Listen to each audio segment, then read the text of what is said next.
नमस्कार प्यारे बच्चों, आज की ऑनलाइन कक्षा में आपका स्वागत है। आज हम कक्षा 8 के सामाजिक विषय के अंतर्गत भूगोल के पाठ 11 आपदा एवं आपदा प्रबंधन का अध्ययन करेंगे। बच्चों, जैसा मैंने आपको पहले बताया था कि इस भाग को हम लोगों ने 3 भागों में बांटा हुआ है।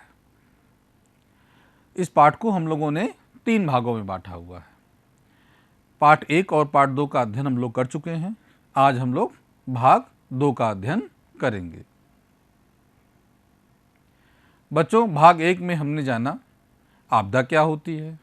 हम लोगों ने आपदा के प्रकार के बारे में पढ़ा। हम लोगों ने प्राकृतिक आपदा के अंतर्गत भूकंप, सुनामी के बारे में, उनके कारण एवं उनके प्रबंधन के बारे में पढ़ा। भाग 2 में हम लोगों ने प्राकृतिक आपदा के अंतर्गत भूस्खलन, ज्वालामुखी, चक्रवात, आकाशीय बिजली गिरना, उनके कारणों के बारे में अध्ययन किया। आज हम जानेंगे प्राकृतिक आपदा के अंतर्गत बादल का फटना क्या होता है, बाढ़ के बारे में, सूखा के बारे में, इसके अलावा मानवजनित आपदाओं के बारे में, भारत में आपदा प्रबंधन के बारे में, राष्ट्रीय आपदा प्रबंधन प्राधिकरण के बारे में और भारत में आपदा प्रबंधन की संस्थागत संरचना के बारे में। आपदा प्रबंधन के कौन कौन से तत्व हैं, इनके बारे में जानेंगे और आपदा प्रबंधन चक्र के बारे में जानेंगे। जैसा कि मैंने बताया था, सबसे पहले हम लोग बादल फटना, जो कि एक आपदा है, इसके बारे में जानेंगे। यह एक चलचित्र है जिसमें आप बादल फटने का दृश्य देख सकते हैं। आइए इसके बारे में और विस्तृत जानकारी लेते हैं। जब सीमित समय और सीमित क्षेत्र में गरज और बिजली कड़के के साथ मूसलाधारी बारिश होती है तो इसी क्रिया को हम लोग बादल का फटना कहते हैं। बच्चों, आप लोगों ने अपने गांव में देखा होगा कि कभी कभी कई दिनों तक लगातार बारिश होती है। लगातार बारिश होने से सड़कों में, खेतों में, कभी कभी घरों में भी पानी भर जाता है। आप सोचिए कि अगर वो सारी बरसात एक साथ एक ही जगह पे हो जाए तो क्या होगा। बिल्कुल बाढ़ जैसी स्थिति आ जाएगी और कितना नुकसान होगा। बादल का फटना ऐसा ही कुछ होता है। बादल फटने पर उस क्षेत्र विशेष में 1 घंटे में 100 मिलीमीटर या उससे अधिक बारिश हो जाती है। आप सोचिए, इतनी बारिश अगर एक जगह पे हो जाए तो वहाँ पे बिल्कुल बाढ़ जैसी स्थिति हो जाएगी। जान की और माल का बहुत नुकसान होता है। आप इस चित्र में देख सकते हैं किस तरह से एक ही जगह पे बहुत सारा पानी बारिश के रूप में गिरता है और अपने आप में एक आपदा का रूप ले लेता है। बादल फटने की जो घटनाएं अधिकांशतः पर्वतीय क्षेत्रों में होती हैं। हम लोगों ने इसके पहले वाले भाग में चर्चा की थी कि भूस्खलन एक आपदा है, वो भी पर्वतीय क्षेत्र में होती है। और हम लोगों ने एक बात और पढ़ी थी कि जब बारिश होती है तो भूस्खलन होने की संभावना बढ़ जाती है। तो यहाँ पर भी बादल फटने पर उस क्षेत्र में आकस्मिक बाढ़ आ जाएगी, क्योंकि ज़्यादा पानी बाढ़ को लाता है। और जैसे हमने चर्चा की थी कि भूस्खलन भी बढ़ हो जाएगा वहाँ पे, और तीव्र मृदा अपरदन, बहुत तेज़ी से मिट्टी का कटाव होता है और मिट्टी बहकर निचले इलाकों में जाने लगती है। जो ये पूरी क्रिया होती है, बाढ़, भूस्खलन और तीव्र मृदा अपरदन से बहुत सारा जन और धन की हानि होती है। आइए जानते हैं इसके कारणों के बारे में। आखिर बादल फटने का कारण क्या होता है? अचानक से बादल इतनी ज़्यादा बारिश क्यों कर देते हैं? इसके बारे में जब वैज्ञानिकों ने पता लगाया तो उन्हें कुछ मालूम चला। बच्चों, इस चित्र में आप देख सकते हैं कि यह एक पर्वत का चित्र है। एक तरफ आप देखेंगे तो खूब सारी हरियाली है और दूसरी तरफ सूखा पड़ा हुआ है। आइए जानते हैं ऐसा क्यों होता है और यह भी जानते हैं कि बादल फटने का कारण क्या है। पर्वतीय अवरोधों के कारण जब कभी अधिक नमी युक्त वायु तेजी से ऊपर उठती है, यहाँ पे आप देख सकते हैं हवा में नमी है और हवा जब इधर से आएगी इस अवरोध के कारण ये तेजी से ऊपर उठेगी। हमने पिछले भागों में पढ़ा था कि जब हवा ऊपर उठती है तो हवा और ठंडी होती जाती है। ठंडा होने की वजह से ये बहुत ज़्यादा सघन बादलों का निर्माण करती है। बादल इतने सघन हो जाते हैं कि अचानक से सारा का सारा पानी वर्षा के रूप में नीचे गिर जाता है इसी क्रिया को हम लोग बादल का फटना कहते हैं। यह बहुत ही भीषण बारिश होती है। एक तरफ बहुत ज़्यादा बारिश होती है, इधर के क्षेत्र को हम लोग बोलते हैं अति वर्षा वाला क्षेत्र, और इधर का क्षेत्र अब ये हवा बारिश कर चुकी है, इसकी नमी खत्म हो चुकी है और इधर से ये हवा नीचे की तरफ आती है। हवा सूखी हुई होती है और इधर बारिश की संभावनाएं कम हो जाती हैं, इधर सूखे जैसी स्थिति बनी रहती है। तो ये अतिवृष्टि क्षेत्र हो गया और ये हो गया अल्पवृष्टि क्षेत्र। तो किसी बड़े पर्वत के एक तरफ जहाँ पे अतिवृष्टि क्षेत्र होता है, जहाँ बारिश की संभावना ज़्यादा होती है, बादल फटने की बहुत ज़्यादा घटनाएं होती हैं, तो दूसरी तरफ अल्पवृष्टि क्षेत्र होता है। तो हमने जाना कि बादल कैसे फटते हैं, अल्पवृष्टि क्षेत्र क्या होता है, अतिवृष्टि क्षेत्र क्या होता है। आशा करते हैं आप इसको अच्छी तरह समझ गए होंगे। आइए चलते हैं दूसरे आपदा पे। बच्चों, इस चित्र के देखकर आप समझ गए होंगे कि मैं किसके बारे में बात करने जा रहा हूँ। यह एक बाढ़ का दृश्य है। इस तरह के दृश्य आपने देखे होंगे। जब बारिश के दिनों में लगातार बारिश होती है तो आपके गांव में, नलियों में, आपके सड़कों पे पानी भर जाता है, खेतों में पानी भर जाता है, आने जाने के लिए जगह नहीं रहती है। ये दृश्य भी बिल्कुल वैसा ही है या उससे भी भयावह है, जहाँ पे एक बड़े क्षेत्र में पूरा का पूरा पानी भर जाता है, जिससे बहुत नुकसान होता है। जब नदी का पानी उसके किनारों के ऊपर से प्रवाहित होकर निकटवर्ती क्षेत्रों में चला जाता है, नदी में पानी इतना ज़्यादा होता है कि ऊपर से किनारे के क्षेत्रों में चला जाता है, या फिर वहाँ पे खूब भारी वर्षा हो जाए या कोई अन्य कारण हो जिसकी वजह से स्थलीय भाग काफ़ी समय तक जलमग्न रहता है, तो ऐसी स्थिति को हम लोग कहते हैं बाढ़। यानी बाढ़ की स्थिति में जो स्थलीय क्षेत्र है वो बहुत दिनों तक पानी से डूबा हुआ होता है। अब बच्चों जानते हैं कि अगर फसल होगी, बहुत दिनों तक उसमें पानी भरा रहेगा तो क्या होगा, फसल सड़ जाएगी। बहुत दिनों तक पानी भरे रहने से बहुत सारी बीमारियां फैलती हैं। इसके अलावा लोगों के घरों में पानी घुस जाता है, दुकानों में पानी घुस जाता है, जिससे बहुत सारे जन और धन की हानि होती है, बहुत सारे लोगों की मृत्यु भी हो जाती है।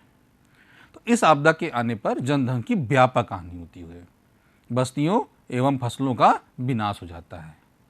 तो आशा करते हैं कि आप ये समझ सकते होंगे कि बाढ़ कितनी भीषण आपदा है। आइए जानते हैं बाढ़ का कारण क्या है। जैसा कि हम लोगों ने चर्चा किया था, किसी भी कारण से अगर किसी स्थलीय भाग में बहुत दिनों तक पानी भरा हो, जलमग्न हो, तो वो बाढ़ का कारण बनता है। तो बाढ़ के कारण कौन कौन से हैं? यदि अत्यधिक वर्षा हो जाए, नदियों के घुमावदार मार्ग होने से क्या होगा, अचानक से जब नदियों में पानी बढ़ता है तो नदियों का पानी ऊपर आकर के निकटवर्ती क्षेत्रों में भर जाता है और वहाँ पे बाढ़ आती है। जंगलों के कटाव से भी बाढ़ की संभावनाएं बढ़ जाती हैं। तो ये कुछ कारण हैं जिनके कारण बाढ़ आने की संभावनाएं होती हैं। आइए चलते हैं हम अगली आपदा के बारे में पढ़ते हैं, सूखा। अभी हमने देखा बच्चों कि बाढ़ में अत्यधिक वर्षा की वजह से चारों तरफ त्राही त्राही हो जाती है, कितना जनहानि होती है, कितने पैसे की हानि होती है। सूखा में बिल्कुल उलट है, हानि यहाँ पे भी होती है, लेकिन यहाँ पानी की कमी होती है। पानी की कमी से क्या, पूरी धरती सूख जाती है, फसलें उगती नहीं हैं, पेड़ पौधे मरने लगते हैं, खाने पीने को कुछ नहीं मिलता और ऐसी स्थिति अकाल कहलाती है। जब किसी क्षेत्र में अधिक समय तक, कई महीने या वर्ष तक कम वर्षा होती है या वर्षा ही नहीं होती है, तो इस आपदा को हम लोग सूखा कहते हैं या अकाल कहते हैं। यह अत्यंत घातक प्राकृतिक आपदा है। अत्यंत घातक प्राकृतिक आपदा कहने का अर्थ यह है, आप सोचिए कि अगर किसी जगह क्षेत्र विशेष में वहाँ पे पानी भी ना हो, पानी न होने की वजह से वहाँ फसलें नहीं होंगी, और फसलें नहीं होंगी, खाने पीने को कुछ नहीं रहेगा। और आप सोचिए कि अगर हमको एक दो दिन पानी न मिले, जब हमको 1-2 घंटे पानी नहीं मिलता तो हमें प्यास लगने लगती है, 2-2 3-3 तक पानी न मिले, कई दिनों तक वहाँ पे किसी तरह का पानी किसी को न मिले, न जानवरों को न पौधों को, तो कैसी स्थिति हो पाएगी। न पौधे जी पाएंगे, न मनुष्य जी पाएंगे, न मवेशी जी पाएंगे। इसी वजह से इस आपदा को अत्यंत घातक प्राकृतिक आपदा कहा गया है। इसमें फसलें, पौधे, पालतू पशु और अन्य जीव जंतु सब का अस्तित्व खतरे में आ जाता है और ये आवश्यक जल और भोजन की कमी की वजह से सब के सब बिल्कुल परेशान हो जाते हैं। और अगर यह कमी बहुत दिनों तक बनी रहे तो क्या होगा, बहुत ही ज़्यादा मात्रा में मनुष्यों की और मवेशियों की मृत्यु हो जाती है। तो आशा करते हैं कि आप सूखे को अच्छी तरह से समझ गए होंगे। सूखे का कारण क्या होता है, तो यह पता करने का बहुत अच्छा है तरीका। जैसे हमने बताया था कि जब पानी नहीं होता है तो सूखा होता है, और पानी नहीं आने का क्या कारण है, बारिश की कमी होना। तो बारिश में कमी होने के कारण सूखे की स्थिति उत्पन्न होती है। बच्चों, इसको आप याद रखिएगा। इस चित्र में दिखाया गया है कि कोई महिला अपने घर से बहुत दूर, कई किलोमीटर दूर थोड़ा सा पानी भरने के लिए आई हुई है। यह एक सूखे के दृश्य का, उसकी भयावहता का चित्र है। आइए हम आगे बढ़ते हैं और पढ़ते हैं मानव जनित आपदा के बारे में। बच्चों, हम लोगों ने चर्चा की थी कि आपदाएं उनके उत्पत्ति के कारकों के हिसाब से दो प्रकार की होती हैं, प्राकृतिक आपदा और मानव जनित आपदा। अब तक हम लोगों ने प्राकृतिक आपदा के बारे में पढ़ा। अब हम कुछ मानव जनित आपदा के बारे में जानेंगे। जब मनुष्य के क्रियाकलापों के परिणाम स्वरूप होने वाली आपदाएं आती हैं तो इस प्रकार की आपदाएं मानव जनित आपदाएं कहलाती हैं। कौन कौन सी ये आपदाएं हैं? जलाशय जनित भूकंप। किसी बड़े जलाशय में पानी के वजन के कारण धरती पे इतना दबाव पड़ता है कि धरती के अंदर उसकी भौतिक स्थितियां परिवर्तित होती हैं और भूकंप की स्थिति बन जाती है। किसी फैक्ट्री से जहरीली गैसों का रिसाव हो जाए तो आसपास के लोगों का जीवन खतरे में आ जाता है। सागरों में पेट्रोलियम पदार्थों के रिसाव से वहाँ के जलीय जीव जंतुओं पे बहुत ही बुरा असर पड़ता है। नाभिकीय विकिरण से, नाभिकीय विस्फोट से, ये सब बहुत बड़ी आपदाएं हैं। मानव जनसंख्या विस्फोट भी अपने आप में एक बड़ी आपदा है। अगर किसी क्षेत्र विशेष में, किसी देश में जनसंख्या इतनी ज़्यादा बढ़ जाए कि लोगों को खाने पीने की कमी हो जाए, दवाइयों को कमी हो जाए, तो ऐसी स्थिति को हम लोग जनसंख्या विस्फोट कहते हैं। इसके अलावा महामारी आप आजकल आपके स्कूल बंद है। ये किस महामारी की वजह से है? कोरोना महामारी। बच्चों, अभी तक ये तो पता नहीं चल पाया कि ये महामारी प्राकृतिक कारणों से है या मानव के कारणों से है, लेकिन यह बहुत बड़ी महामारी है और आपसे भी मेरी ये गुजारिश है कि आप इस महामारी में अपने आप को बचा के रखिएगा। हमेशा मास्क का प्रयोग करिएगा, हाथ अपने अपने धुलते रहिएगा और जितने भी कोरोना से बचने के उपाय हैं उनको आप ज़रूर करिएगा। चूँकि ये मानव जनित आपदाएँ, इनके होने का कारण मानव के क्रियाकलाप हैं, तो इनका प्रबंधन और नियंत्रण भी संभव है। अगर हमारे पास समय है तो हम इनको नियंत्रित भी कर सकते हैं, इनको रोक भी सकते हैं और इनका प्रबंधन भी कर सकते हैं। आशा करते हैं आप मानव जनित आपदाओं को समझ गए होंगे। आइए हम लोग आगे बढ़ते हैं, भारत में आपदा प्रबंधन की स्थिति में को समझते हैं। भारत एक विकासशील देश है। अपना देश भारत लंबे समय से, जैसे हम लोगों ने चर्चा की थी बहुत सारे प्राकृतिक आपदाओं के बारे में, तो इन प्राकृतिक प्रकोपों और आपदाओं का शिकार होता रहा है। इन प्राकृतिक घटनाओं से व्यापक पैमाने में जन और धन की हानि होती है। भारत में आपदाओं के प्रबंधन हेतु राष्ट्रीय या राज्य स्तर पर कोई पहले व्यवस्था नहीं थी, परंतु ऐसी घटनाओं के बचाव कार्य हेतु वहाँ पे कुछ लोग लोकल स्तर पे बचाव कार्य करते थे। तो ऐसी किसी घटना के उपरांत बचाव कार्य, राहत कार्य, पुनर्निर्माण की अस्थायी कोई व्यवस्था वहाँ पे की जाती थी। लेकिन धीमे धीमे हमने ज़रूरतों को समझा। ओडिशा, जिसका पहले नाम ओडिशा था, कि 1999 के चक्रवात, गुजरात के भुज में 2001 में आए भूकंप से, 2004 में दक्षिण भारत में आई सुनामी के बाद भारत में आपदा प्रबंधन की स्थायी व्यवस्था की ज़रूरत महसूस होने लगी और अस्थायी व्यवस्था की गई। ओडिशा में ओडिशा राज्य आपदा निवारक प्राधिकरण 1999 तथा गुजरात में गुजरात राज्य आपदा प्रबंधन प्राधिकरण 2001 का गठन किया गया।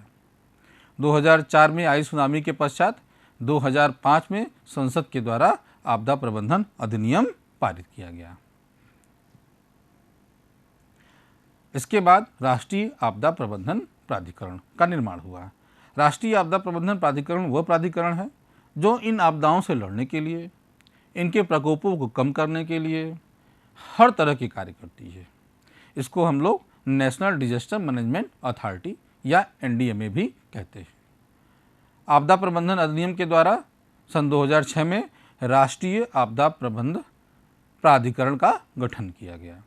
इस अधिनियम के द्वारा आपदा के पूर्व एवं उसके पश्चात की अवस्थाओं के अंतर्गत आपदा पूर्व तैयारी, निवारण, बचाव एवं राहत कार्य, पुनर्निर्माण,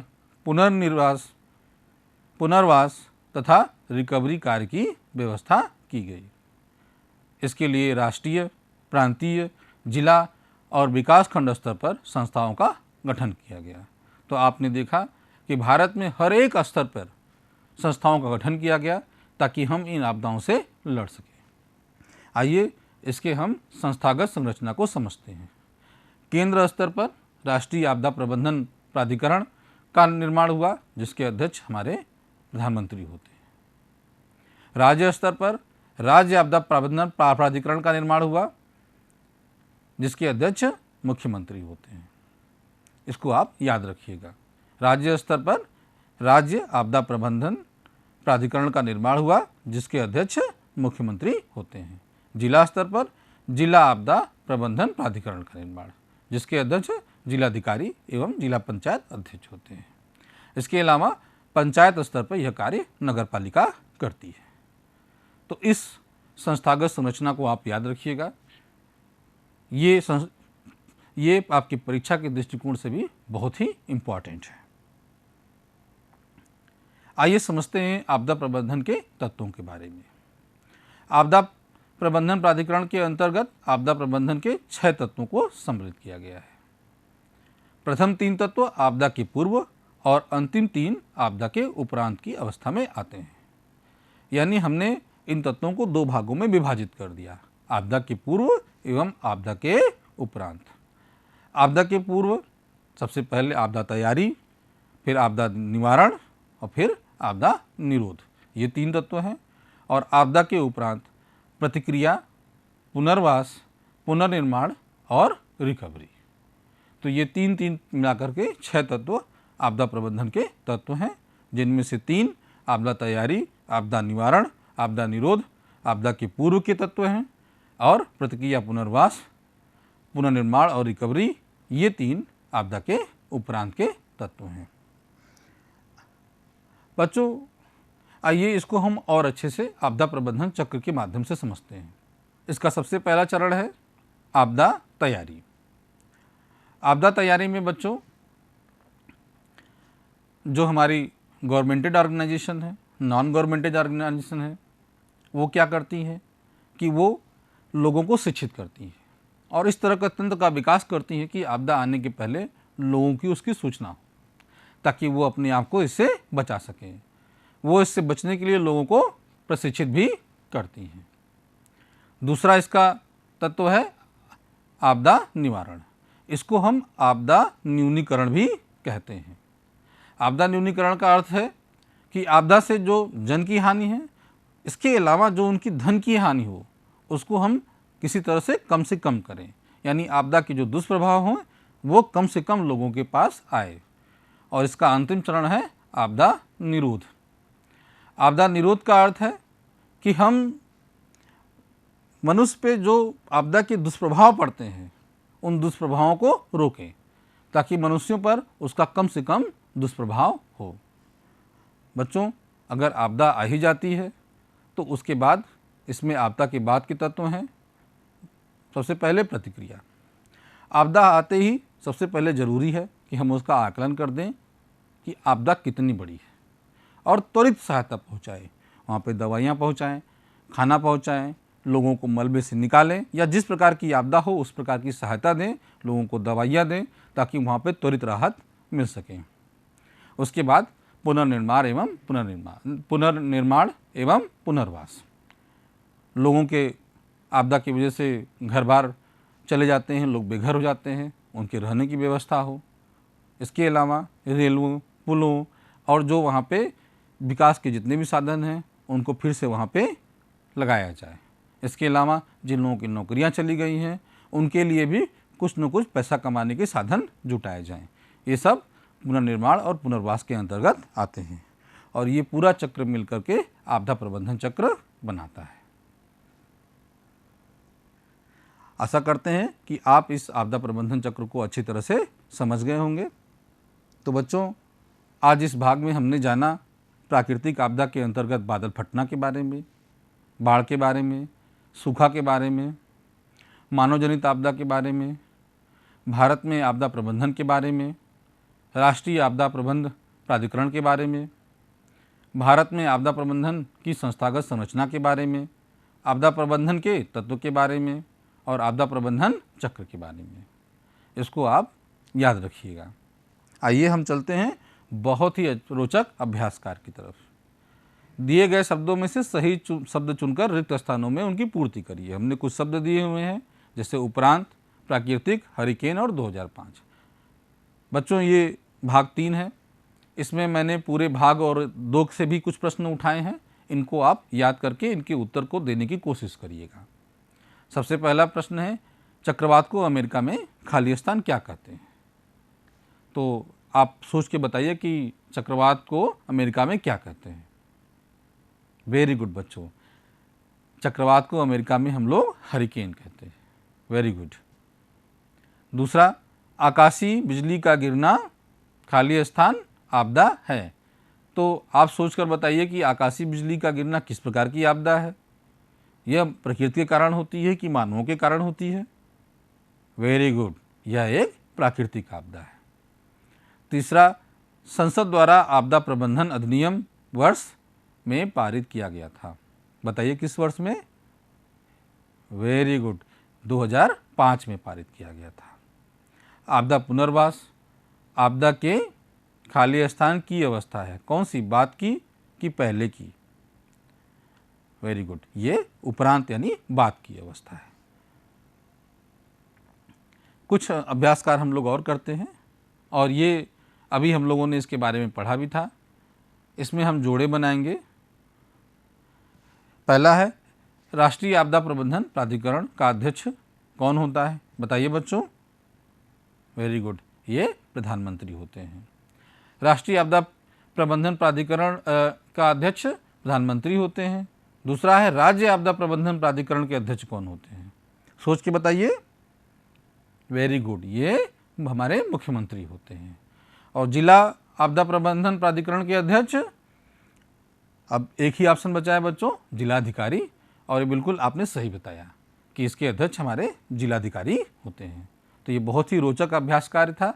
इसको आप अपने कॉपी में नोट भी कर लीजिएगा और इसको याद रखिएगा। हम आपको कुछ प्रश्न दे रहे हैं जिनको आप स्वयं करने की कोशिश करिएगा। इनके बारे में आपने पढ़ रखा है, इनको अपनी कॉपी पे लिखिएगा और अपने विद्यालय में अपने टीचर को दिखाइएगा। मानव जनित आपदाओं के 5 उदाहरण लिखिए। बादल फटने से आप क्या समझते हैं और आपदा प्रबंधन के कौन कौन से तत्व हैं, इनको आप लिखिएगा। आइए चलते हैं अगले स्लाइड पे। और ये बहुत ही रोचक प्रोजेक्ट कार्य है। इसमें हमने दिया है मानव जनित आपदाओं से संबंधित चित्रों को एकत्रित करके कोलाज बनाइए। मैगजीन, पेपर, जहाँ से भी आपको इस तरह के चित्र मिल जाएं उनका कोलाज बना करके अपने विद्यालय में अपने शिक्षक को दिखाइएगा।